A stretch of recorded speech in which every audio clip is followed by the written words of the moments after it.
Dans cette vidéo, je vais corriger l'exercice numéro 2, série déplacement-antidéplacement. On considère donc un carré ABCD de sens direct et de centre I. On désigne par J et K les milieux respectifs de AD et CD, soit E le point de plan tel que le triangle DBE est équilatéral de sens direct. Première question. On pose psi égale TBC rend SAC. TBC, c'est la translation de vecteur BC. SAC, c'est la symétrie orthogonale d'axe AC. Déterminer psi de A et psi de D, puis caractériser psi. Psi de A égale TBC rend SAC de A. Mais SAC de A égale à A, car A appartient à l'axe de la symétrie orthogonale SAC. Donc, psi de A égale TBC de A. Déterminons maintenant TBC de A. Pour cela, je vais revenir donc au carré ABCD. Donc, puisque ABCD est un carré, donc le vecteur BC égale le vecteur AD. Donc, TBC de A égale à D. Par la suite, psi de A est égal à D. Psi de D. Les droites AC et BD sont les diagonales d'un carré. Donc, obligatoirement, la droite AC est la médiatrice du segment BD. Et donc, SAC de D égale à D. Donc, psi de D égale TBC rend SAC de D. On a dit que SAC de D égale à B. Donc, psi de D égale TBC de B. Mais TBC de B est égal à C, puisque TBC, la translation de vecteur BC. Passons à la nature et les éléments caractéristiques de psi. Psi est la composée d'une translation et d'une symétrie orthogonale. Donc, psi est la composée d'un déplacement et d'un antidéplacement. Donc, psi est un antidéplacement. Donc, psi est soit une symétrie orthogonale, soit une symétrie glissante. Donc, on a psi rond psi de A égale à psi de D, qui est égal à C, mais C distinct de A. Mais puisque psi rond psi de A distinct de A, psi rond psi n'est pas l'identité. Donc, psi rond psi n'est pas l'identité. Donc, psi n'est pas une symétrie orthogonale, étant donné que la composée de deux symétries orthogonales identiques nous donne l'identité. Donc, psi n'est pas une symétrie orthogonale. Donc, psi est une symétrie glissante. Donc, la forme réduite de psi peut s'écrire sous la forme de TU rond S delta égale S delta rond TU avec U vecteur directeur de delta. C'est la forme réduite de psi. Pour déterminer donc le vecteur, on utilise la formule psi rond psi égale T2U. Psi rond psi de A égale à C, donc T2U de A égale à C, donc 2U égale à AC, donc U égale N demi AC. Mais I, c'est le milieu de AC, donc U égale N demi AC égale à I. Pour déterminer maintenant l'axe, je vais utiliser aussi donc la définition. Psi de M égale M', M quelconque, donc milieu de M' appartient à l'axe. Ici, on a psi de A égale à D, donc milieu de AD appartient à delta, donc J appartient à delta, puisque J milieu de AD. Psi de D égale à C, donc milieu de CD appartient à delta, donc K appartient à delta, donc delta est égal à JK. La forme réduite de psi donc est SJK rond T et A égale T et A rond SJK. Deuxième question. Montrer qu'il existe un unique déplacement R tel que R de B égale à A, R de A égale à D. Caractériser R. Donc, on a ABCD carré. Donc, AD et AB sont égales. Et AD différent de 0 puisque c'est le côté du carré ABCD. Donc, il existe un unique déplacement R tel que R de B égale à A, R de A égale à D. Pour déterminer la nature exacte, il faut déterminer l'angle donc BAAD. L'angle BAAD congrue à pi plus ABAD, modulo 2pi. Mais ABAD, c'est pi sur 2 modulo 2pi. Donc, BABD congrue à pi plus pi sur 2 modulo 2pi. Donc, BABD congrue à 3 pi sur 2 modulo 2pi, ou encore donc moins pi sur 2 modulo 2pi. Donc, l'angle BABD est différent de 2 capi, donc R est une rotation d'angle moins pi sur 2. Pour déterminer maintenant son centre, on a I centre du carré ABCD, donc I équidistant de les 4 sommets du carré. Ici, donc, on aura besoin tout simplement de A et B, donc IA égale IB, donc I appartient à la matrice de AB, puisque l'image de A, c'est B. L'image de A, c'est D, donc je vais donc m'intéresser donc aux distances IA et ID. IA égale ID, donc I appartient à la matrice de segment AD, donc I est le centre de R, puisque I, c'est l'intersection de deux médiatrices. Par la suite, R, donc, est la rotation de centre I et d'angle moins pi sur 2. Troisième question. Soit l'application G égale la rotation de centre B d'angle pi sur 6 rend la rotation de centre E d'angle pi sur 3, caractérisée G. G est la composée de deux rotations d'angle respectifs pi sur 6 et pi sur 3.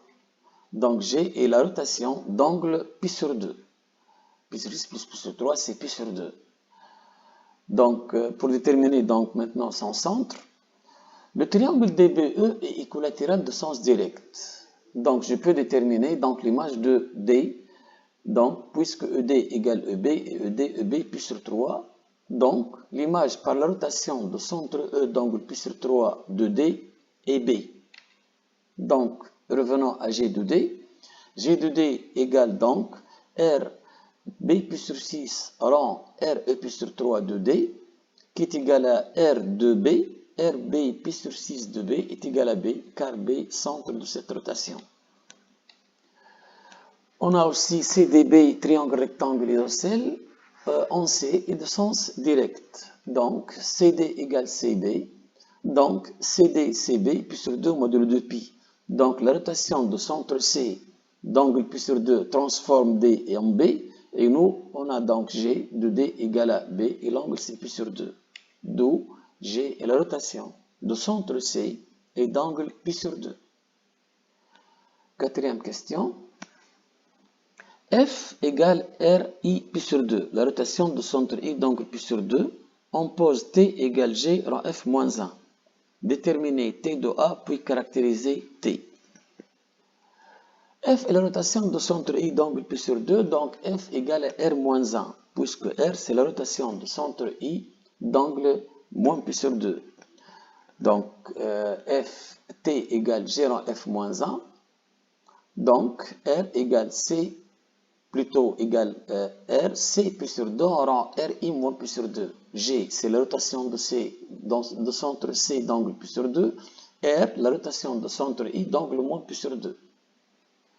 T est un déplacement d'angle pi sur 2 plus moins pi sur 2, la somme des angles, qui est égale donc, qui congrue à 0 modulo 2 pi.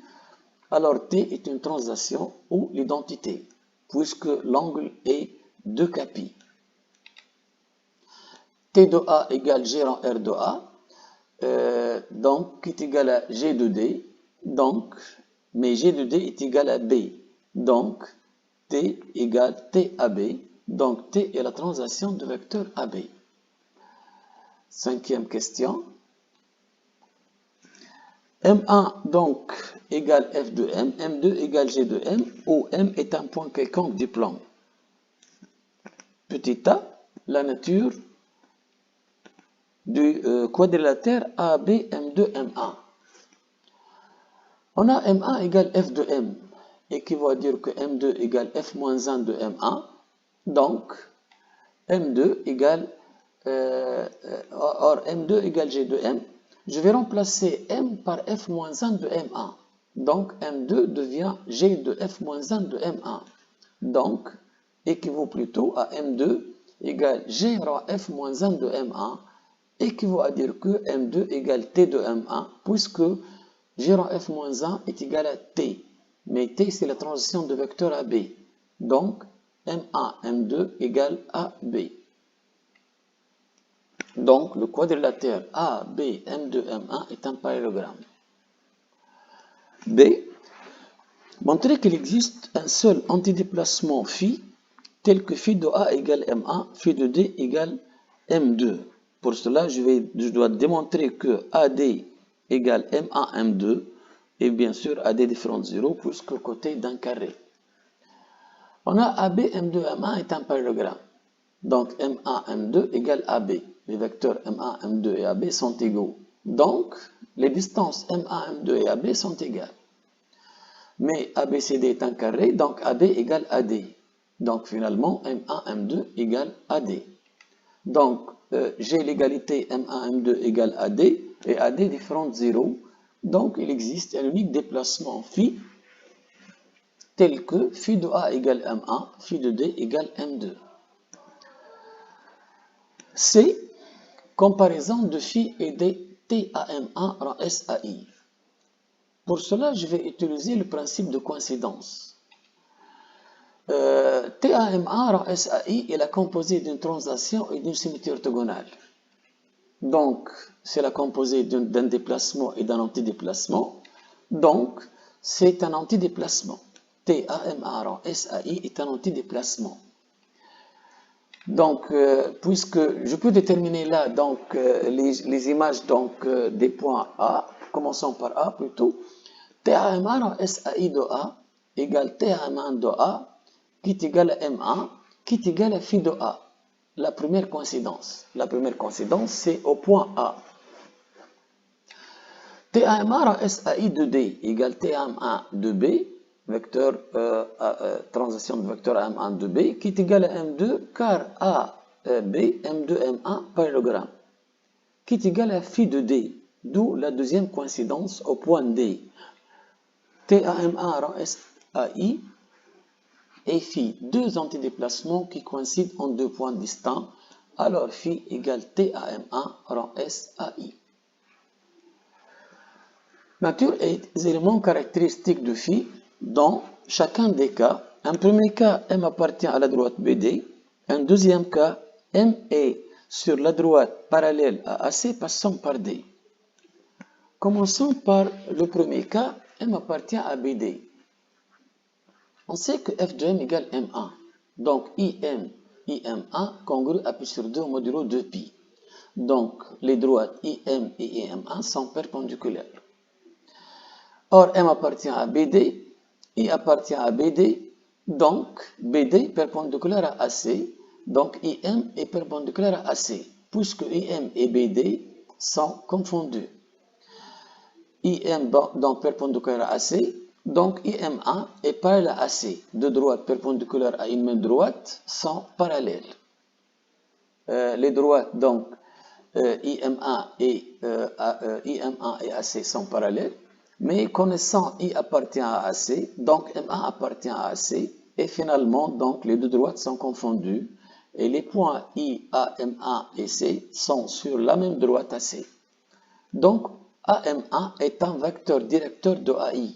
Dans ce cas, on est en présence de la composée d'une translation et d'une symétrie orthogonale, où le vecteur de la translation est directeur de l'axe de la symétrie orthogonale. Et ça, c'est la définition d'une symétrie glissante. Donc, phi est une symétrie glissante de vecteur AM1 d'axe la droite AI. Le deuxième cas, M est sur la droite parallèle à AC passant par D. Dans ce cas, M1 qui est l'image de M par F et appartient à la droite parallèle à l'image de AC par F, passant par l'image de D par F, qui est A. Or, I appartient à AC, F de I appartient à F de AC, donc, mais F de I égale à I, donc I appartient à F de AC. L'angle de la rotation F est P sur 2, donc F de AC est perpendiculaire à AC. Donc, f de AC est perpendiculaire à AC et passant par I. Donc, f de AC, c'est perpendiculaire à AC. Donc, f de AC obligatoirement BD, puisque BD vérifie les deux conditions. BD perpendiculaire à AC et BD passe par I. Donc, f de AC égale BD. Finalement, M1 appartient à la parallèle à BD passant par A, puisque f2 égale à A. Et par la suite AM1 perpendiculaire à AI. Ici, on est en présence de la composée d'une translation et d'une symétrie orthogonale où le vecteur de la translation est normal à l'axe de la symétrie orthogonale. Et dans ce cas, on va obtenir donc une symétrie orthogonale. Pour cela, TAMA, je vais poser TAMA égale S delta rond SAI avec delta 1, l'image de AI par la translation de vecteur N' AI. Je vous rappelle ici que lorsqu'on est en présence de la composée d'une translation et d'une symétrie orthogonale tel que le vecteur de la translation est normal à l'axe de la symétrie orthogonale, on décompose la translation en deux droites parallèles telles que l'une des droites doit être l'axe de la symétrie orthogonale. Donc ici, la décomposition de la translation TAMA et S delta 1 rend SAI, puisque AI, c'est l'axe de la symétrie orthogonale. Donc, delta 1 est l'image de S de AI par la translation de vecteur N' AI. TAMA rend SAI, je remplace TAMA donc par sa valeur.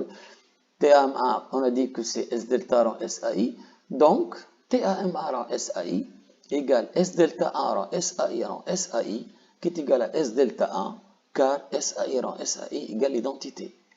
Donc phi est la symétrie orthogonale d'axe delta 1 tel que delta 1 est la parallèle à la droite AI passant par le milieu de AM1.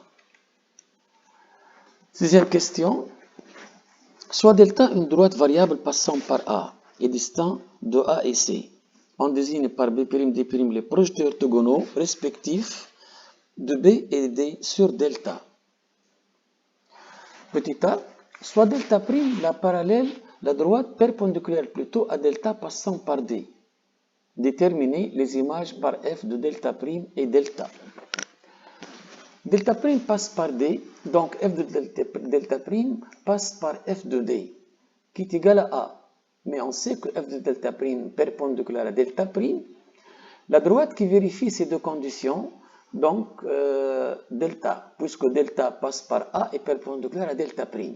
Donc F de delta' est égal à delta. L'image de delta maintenant, delta passe par A, donc F de delta passe par F de A qui est B.